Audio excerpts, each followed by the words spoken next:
शिवसेना भाजप आमदारांना हायजॅक केली आहे का, असा सवाल उपस्थित करत शिवसैनिकांनी आता थेट नेत्यांना शिंगावर घेतलाय। धाराशिवमध्ये चक्क भाजप आमदार पुत्र मल्हार पाटील यांच्या हाताने शिवसेनेचे एबी फॉर्म वाटण्यात आल्याचा धक्कादायक प्रकार समोर आलाय आणि यामुळे शिवसैनिकांमध्ये संतापाची लाट उसळली आहे। या ठिकाणी संपर्क प्रमुख राजन साळवी यांनी भाजपचे आमदार राणा जगजितसिंह पाटील यांच्याशी गुप्त अंतर्गत बैठका केल्याचा संशय कार्यकर्त्यांनी व्यक्त केलाय आणि त्यातून हा प्रकार झाल्याचा आरोप शिवसैनिकांनी केलाय। या शिवसैनिकांना थेट राजन साळवी यांना फोन करत जाब विचारलाय। ती कथित ऑडिओ क्लिप आता समोर आली आहे। रात्री पुन्हा राणा पाटलांसोबत बैठक झाली। राणा पाटलाचं पोरग शिवसेनेचे बी फॉर्म आणून देते साहेब। लाज वाटते आम्हाला, लाज। हे दुर्दैव आमचं, हे दुर्दैव आहे साहेब आमचं।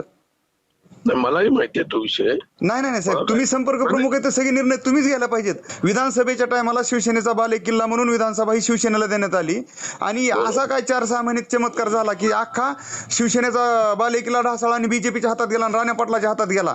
बघा, अजित पिंगळे तिथे होते, लक्षात ठेवा। अजित पिंगळे कुठली जबाबदारीच नाही हो। अजित पिंगळे राणा पाटलांचा माणूस आहे। विधान नाही आता ते तुम्ही म्हणून 26 तारखेला येतात प्रताप सरनाईक साहेब, त्यांच्या समोर तुम्हाला बोलवतो आपण। नाही, आमचं काय मत आहे साहेब, तुम्ही सगळे ऐका। आता मी तुम्हाला एकच उदाहरण देतो। इटकूर गटामधून पिंटू नगडेला आपला बी फॉर्म गेलाय, तिथून त्यांनी लगेच दुसरा बीजेपीचा फॉर्म भरला रामराजे जाधव नावाचा। म्हणजे मला काय म्हणायचंय, मग तिथं 2 फॉर्म द्यायला काय अडचण आहे तुम्हाला शिवसेनेचे? आपले फॉर्म राणा पाटलाच्या पोराच्या हातात जातात कशासाठी साहेब?